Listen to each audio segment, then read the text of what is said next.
Hello ඉතින් කොහමද කට්ටිය? අද අපි කතා කරන්න යන්නේ අපේ Adobe Illustrator 2023 ඒ කියන්නේ Adobe Illustrator Creative Cloud 2023 වල අපිට අලුතෙන්ම ආපු tool එකක් ගැන. ඒ tool එක තමයි Intertwine කියන tool එක. එතකොට අපි මේ වීඩියෝ එකේදී කතා කරනවා මොකක්ද මේ Intertwine කියන tool එක? කොහොමද මේ tool එක පාවිච්චි කරන්නේ?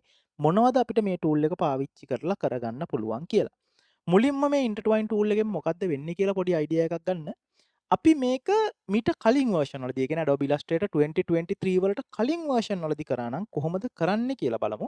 මම ඔයගොල්ලන්ට පොඩි එක්සැම්පල් එකක් පෙන්නන්න චූටි එකක්. අපි මෙන්න මෙහෙම ලිප්ස් දෙකක් ඇඳගත්තාම පොඩ්ඩක් පොඩි කරමු. කමන්නේ. ওই සයිස් එකට තියමුකෝ. අපි තව ellipse එකක් මෙහෙම අරගෙන අපි ඒකට ওই වගේ කලර් එකක් දැම්මොත් මේ intertwine කියලා කියන concept එකේදී වෙන්නේ අපිට පුළුවන් මේ ellipse දෙක කියන්නේ මේ round දෙක එකට එකක් පැටලලා තියෙනවා වගේ පෙන්වන්න. ඒ කියන්නේ අපිට බේසිකලි ගත්තොත් මේ ස්ට්‍රෝක් එක මේ ස්ට්‍රෝක් එකට උඩින් ඇවිල්ලා තිබ්බනම් අපිට නිකන් පැටලිලා වගේ පේනවා.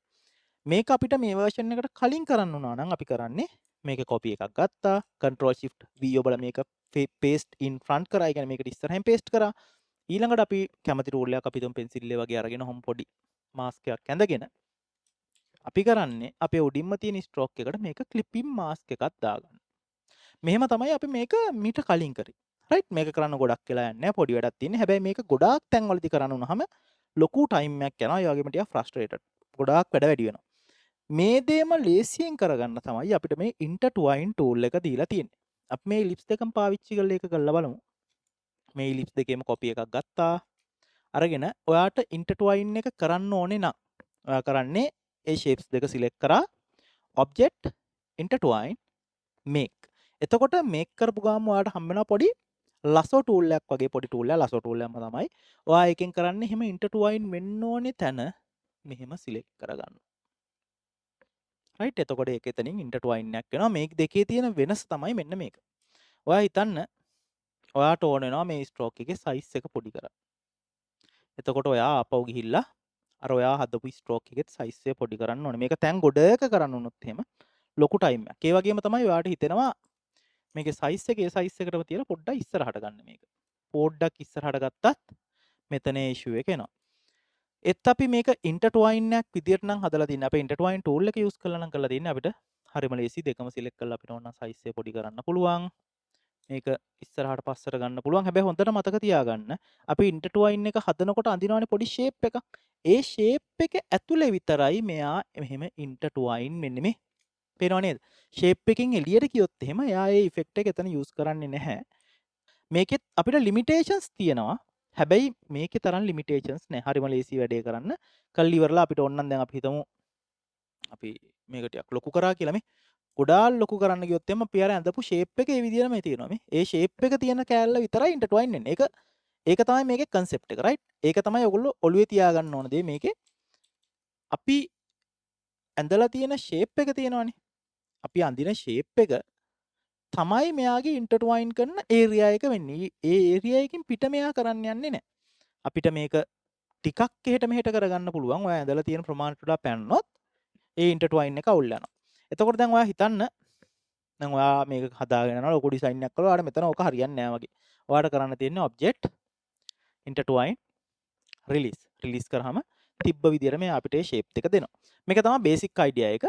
අපි බලමු අපිට මොනවද මේක use කරලා කරන්න පුළුවන් කියලා. එතකොට හොඳ idea එකක් ගන්න පුළුවන්. අපි නිකන් ගොඩාක් generally තියෙන logo එකක් ගියොත් එහෙම ගොඩක් මේක ඔයගොල්ලෝ දැකලත් ඇති. අපි නිකන් white stroke එකක් නෑ black stroke එකක් දාලා මේක අපි මේ ගානටම තියාගෙන appearance panel එකෙන් අපි තව stroke එකක් දාලා ඒක අපි white කරලා පොඩ්ඩක් පොඩි කරමු. මේ වගේ. අපි මේකෙම copies දෙකක් ගත්තොත් මෙහෙම center to center.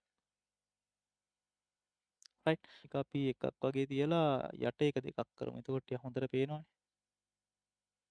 මෙහෙම දාමු. ටිකක් හොඳට පේනවා. right? ඊට පස්සේ අපිට ඕන වෙනවා මේ ටික intertwine කරන්න. හරිම ලේසියි මේක select කරා object intertwine make මේ කෑල්ල මාරු කරන්න ඕනේ. මේ කෑල්ල මාරු වෙන්න ඕනේ.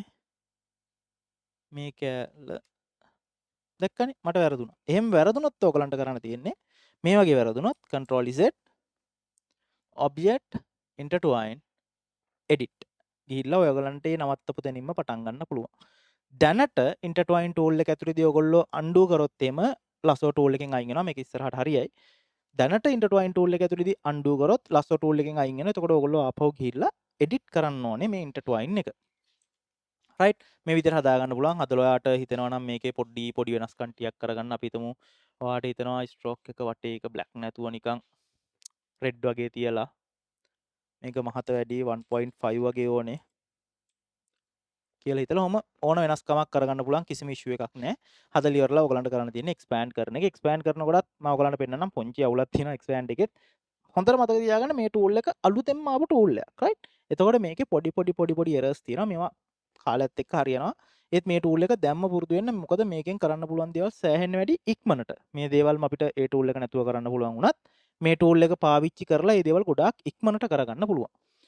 නිකන් සාමාන්‍යයෙන් අපි හිතමු නිකන් අපිට අර අකුරු එකට පැටලලා තියෙන logos තියෙන අකුරු intertwine වෙච්ච logos ඒ වගේ එකක් හදන්න ඕනේ කියලා අපි නිකන් ගමු DC වගේ එකක්. අනිත් එක තමයි මතක තියාගන්න intertwine කරන්න පුළුවන් object දෙකක් එකම text area එක ඇතුලේ තියෙන අකුරු දෙකකට බෑ text areas දෙකක් තියෙන්න ඕනේ අකුරු දෙකක් intertwine කරනවා නම්. මේකට අපි දාමු නිකන් double line වගේ තියෙන මේ වගේ typeface එකක් දාලා පොඩ්ඩක් ඔන්න ඔය වගේ විතර cross වෙන්න දාලා අපිට ඔන්න තව පොඩ්ඩක් size එක වැඩි කරගන්න පුළුවන්. නෑ නේ ඔය වගේ size එකේම තියලා පොඩ්ඩක් මහත් කරමු අපි. appearance වලට ගිහිල්ලා අපි 0.5ක් විතර මහත් කළා. එළියෙන් අපි දාමු සුදු පාට ලයින් එකක් ඔන්න ඔය වගේ ටිකක් හොඳට ඩිෆරන්ස් එක පේන්න. මේක අපි just එකෙන් පොඩ්ඩක් රවුන්ඩ් කරලා ගමු. එකක් විතර අපි මේ ස්ට්‍රෝක් එක අයින් කරමු. මේ ස්ට්‍රෝක් එකේදී පොඩ්ඩක් වැඩේ කැතයි. 0.5ක් විතර. මේ වගේ දාමු. හරි.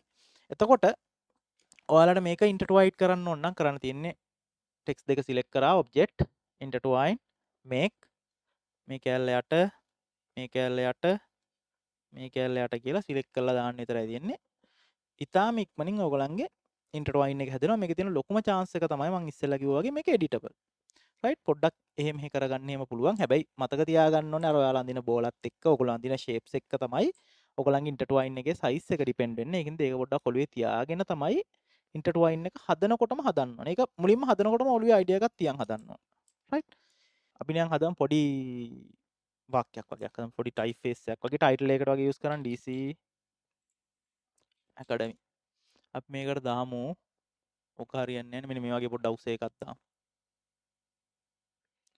DC academy. හරිනේ. මේ වගේ එකක් දාලා මේකේ size එක අපි normally medium වගේ දාගෙන අපිට ඕනේ මේක මැද්දෙන් නිකන් YouTube කියලා ගිහිල්ලා තියෙන වගේ පොඩි effect එකක් වගේ එකක්. අපි කියනවා අපිට දෙන්න මෙතන YouTube කියලා text එක all caps වෙන්න එපා. මේකේ තව දෙයක් තියෙනවා නිකන් පොඩි idea එකක් ගන්න ඕකලා නිකන් පෙන්නන්න. මේකේ type කියන එකේ මේක නේ මේක පරණ version වලත් තියෙනවා. type කියන එකේ තියෙනවා change cases කියලා එකක්. අපිට මේකේ පුළුවන් ගිහිල්ලා අපිට ඕනේ කරන විදියට text එකේ case එක වෙනස් කරගන්න. ඒ දැන් මෙතන තියෙන්නේ upper case. ඕනනම් lower case යන්න පුළුවන්. title case ඔය වගේ ඕනම case එකකට මාරු කරගන්න පුළුවන් text එක. ලීස් දෙයක්. හැබැයි ඔයගොල්ලන්ට all caps යන්න ඕන නම් simple තියෙන එකක්. ඒ කියන්නේ small caps all caps වගේ යන්න ඕන නම් ඔක්කොම capital කරලා නැත්නම් small caps කියලා එකක් තියෙනවා. ඒ වගේ එකකට යන්න ඕන නම් ඔයගොල්ලන්ට මෙතනිනුත් යන්න පුළුවන්. මේ තියෙන all caps. මේ තියෙන small caps. small caps වලදී වෙන්නේ ඕලගේ කැපිටල් අකුරු තියෙන්නේ ටයිප් කරලා තියෙන කැපිටල් ටයිප් කරලා තියෙන අකුරු පොඩ්ඩක් ලොකුයි හැබැයි ඔක්කොම තියෙන්නේ කැපිටල් වලින්. එච්චරයි වෙනස කරලා තියෙන්නේ. අපිට මේකේදී ඕනේ ඔක්කොම සිම්පල් ලෙටර්ස්. ඊළඟ අපි මේකට දාමු නිකන් පොඩි ස්ක්‍රිප්ට් වගේ ටයිප් එකක් මේ වගේ එකක් දාලා පොඩ්ඩක් මේකේ සයිස් එක හදලා මේකට පොඩි කලර් එකක් දාගමු අපිට වෙනස් වෙලා පොඩ්ඩක් පේන්න. දාලා ඔයගොල්ලෝ මෙතනදී හිතන්න ඕන ඔයගොල්ලන්ගේ ඉන්ටර්ට්වයින් එක ඔයගොල්ලෝ කොහොමද යූස් කරන්නේ කියලා. ඒ කියන්නේ ඔයගොල්ලෝ මේක කොහොමද ඉන්ටර්ට්වයින් කරන්න ප්ලෑන් කරන්නේ. මොන අකුරුද එහෙම ඉන්ටර්ට්වයින් වෙන්නේ. අපි හිතමු අපිට ඕනේ U අකුර මේ වගේ ගිහිල්ලා ඒ අකුර නිකන් ඒ අකුර ඇතුලෙන් ඇවිල්ලා තියෙනවා වගේ පොඩි ඉෆෙක්ට් එකක් දාලා මෙන්න මේ වගේ වචන් වෙනවා. ඒ අකුර ඇතුලෙන් එනවා නම් U අකුර පුළුවන් A අකුර දාලා T අකුරට පොඩි දෙයක් කරගන්න පුළුවන්. මෙහෙම ඔයගොල්ලෝ ඉස්සෙල්ලා plan කරගන්න ඕන. plan කළා මේ දෙකම select කරා object intertwine make.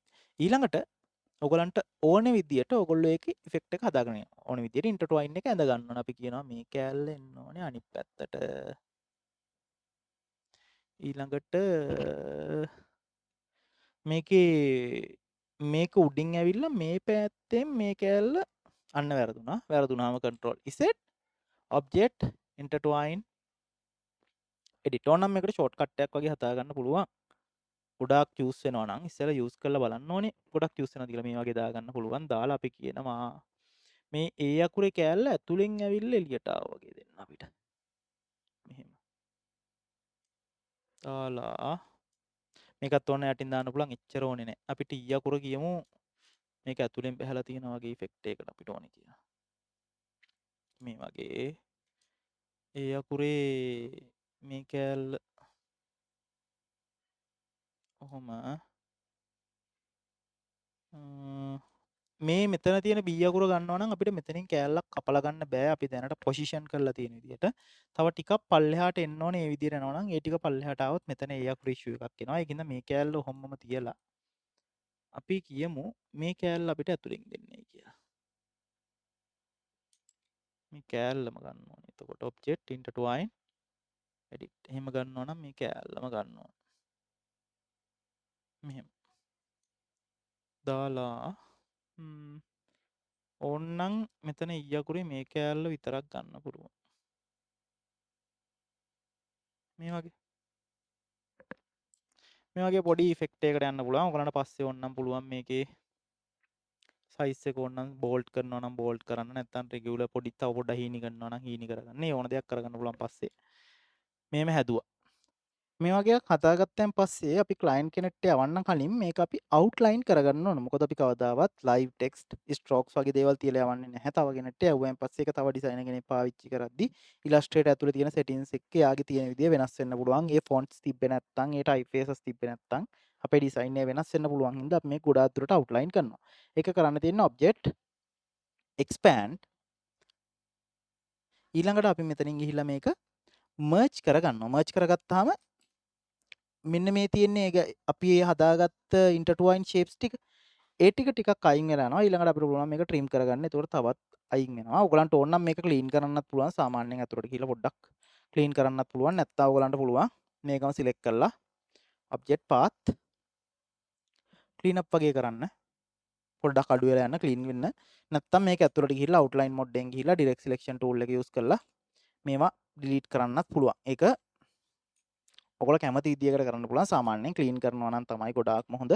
මේ තියන්නේ අපි හදාගත්ත shape එක. මම හිතනවා හැමෝටම intertwine tool එක තේරෙන්නේ නැති කියලා. ඒ වගේම මොන හරි ප්‍රශ්නයක් තියෙනවා නම් යටින් අනිවාර්යයෙන්ම comment කරන්න.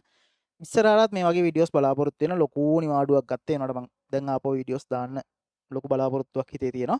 එහෙනම් හැමෝටම වීඩියෝ එක බලවට ගොඩක් ස්තුතියි. හැමෝටම බුදු සරණයි. හැමෝම පරිස්සමෙන් ඉන්න. අපි ඊළඟ වීඩියෝ එකේදී ආපහු හම්බ වෙමු.